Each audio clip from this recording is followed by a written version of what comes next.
This weekend, there are 4 games that I believe should be on your radar for college football week 6. Game number 1, Saturday, noon Eastern, 9 a.m. Pacific time, the Red River Rivalry. Oh, I cannot wait. That's like the closest I can do to Gus Johnson. That's a really terrible impression, by the way. Do you hear what I just did? Awful. Red River Rivalry, I would assume that Fox Sports and Gus Johnson are broadcasting that. By the way, Gus Johnson, he does like college football on Saturday, then NFL football on Sunday. He's a monster. I'm hoping he's going to be broadcasting that game. Number 6, Oklahoma, at number 21, Texas. It's always fun every year. Every year I watch this game, something crazy seems to happen. It's always surprising. It's always exciting. The fans are really into it. This year, Oklahoma is just barely undefeated. They beat Tulane by 5. They barely beat Nebraska by 6. West Virginia, they won by a field goal. Last week, they beat K-State only by 6 points. So they are undefeated, yes, but they are barely undefeated this year. They're 5-0. It's a shaky 5-0. Texas is 4-1. Their only loss, Texas, was to a good Arkansas football team. Man, this could be, I think, and hopefully is a really, really outstanding game. I haven't watched Texas play all year this year, so I'm curious to watch their quarterback situation, their new head coach. I'm really interested to watch Texas. I kind of find myself rooting for chaos. I want to see Texas win this game, and that would be, no offense to Oklahoma, but I love watching upsets, and that would be pretty cool to see a shaky 5-0 Oklahoma team. Now, the thing is, Oklahoma's quarterback, Spencer Rattler, ooh, he's crazy talented. He is so fun to watch. And if you are looking for a reason to watch this game, other than, hey, the Red River Rivalry game is incredible, it's always fun, Spencer Rattler is an NFL talent who has been up and down this year, had some uneven play. He's always fun. He's explosive. He's got a crazy good arm. So the Red River Rivalry game, Oklahoma, Texas, going to be really, really fun this weekend. Game number 2, number 13, Arkansas at number 17, Ole Miss. I was kind of surprised that Ole Miss is ranked lower than Arkansas. Both teams got their first loss last week. Both teams are pretty good. Ole Miss lost to Alabama. Arkansas got throttled by Georgia, 37-0. I would think that losing to Georgia 37-0 would rank you lower than Ole Miss, although I don't know anything in college football as far as the rankings often are very confusing, and I'm like, oh, that doesn't add up. And Ole Miss Arkansas did have a big win a couple weeks ago. Anyway, in my opinion, Ole Miss, Lane Kiffin, Matt Corral, they should be the favorite. They have this dynamic quarterback, Matt Corral. He's fun to watch. Either way, I'm crossing my fingers, hoping for a good game. I expect a good game. I love SEC football. Like, where I come from in the Pacific Northwest, everyone's like, oh, the SEC, they think they run stuff. Yeah, they do. Sorry, Oregon fans. Sorry, Washington State fans. You suck. I way rather would watch the SEC. So yeah, I love SEC football. I am a stan of their programs. I think they're fun to watch. I would rather watch an SEC game, especially now that they're getting good quarterbacks in that conference. The SEC is way more compelling than like Washington State against Utah or something like that. I don't know. I love the SEC, and it's weird that they get hate nationally because they every year and almost every week in college football give us really, really good entertainment. Game number 3, an SEC game. Number 2, Georgia at number 18, Auburn. Georgia on the road.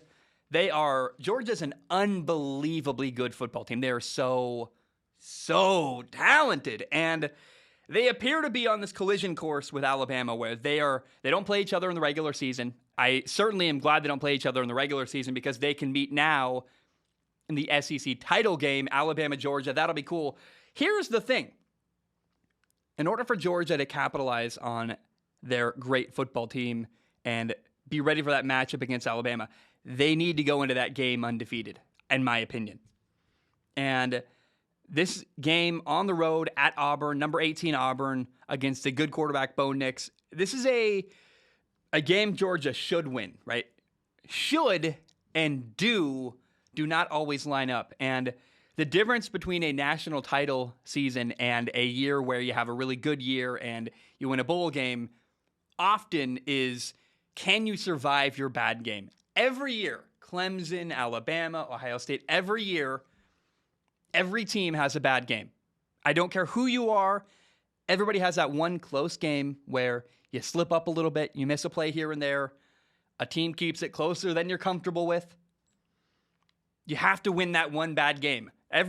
Last year, Clemson lost to Notre Dame. Remember that? I remember that. Every year there's something like that.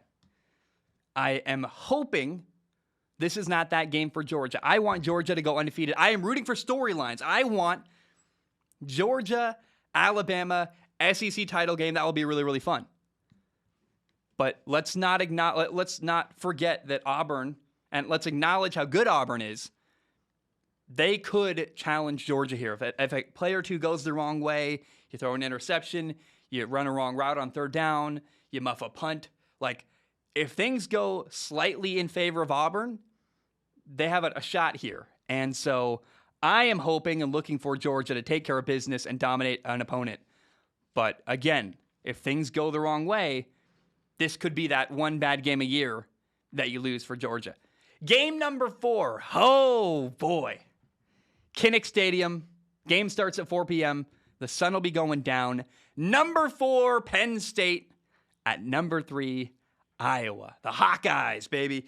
This is a game, probably, man, I don't know. I can't trust that. I know Texas Oklahoma is going to be really, really fun. I don't really know how good Georgia Auburn is. It could go that Georgia wins by 40 points over Auburn. I don't think so, but it could be. This is the game I can most rely on. Is going to be really interesting. It's two good defenses. It's going to be fun. It's going to be exciting. There's no obvious mismatch here. It's a classic Big Ten game. Both teams are 5-0. I do worry, and worry is the wrong word. I think that the thing to look for here is Penn State quarterback Sean Clifford. I worry he's going to get frustrated because Iowa's got a really good defense, and he is a dynamic quarterback who's made some big plays, having a pretty good year. He's had bad years in the past. I've criticized him. Sean Clifford's playing pretty well this year. But really get frustrated against a really good defense and start to force a throw here and there, hold onto the ball too long. If that begins to happen, the game significantly tips in favor of Iowa. Iowa's got a quarterback, Spencer Petras, who is a game manager. He's not a star, but he's also not going to make that crucial error that Sean Clifford. I remember Minnesota versus Penn State. Was it last year? Was it 2 years ago? I think it was 2 years ago before COVID hit. Penn State, Minnesota.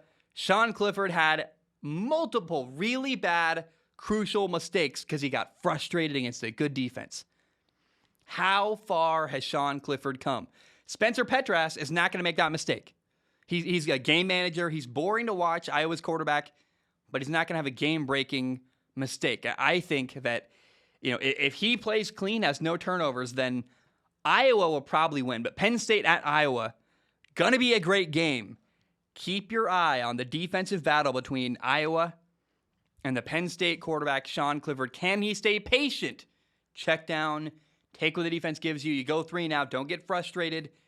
Can he avoid forcing throws into coverage? If he does, that would be a lot of development for Sean Clifford. And I'm excited about Penn State at Iowa. Going to be a really fun, really, really interesting game.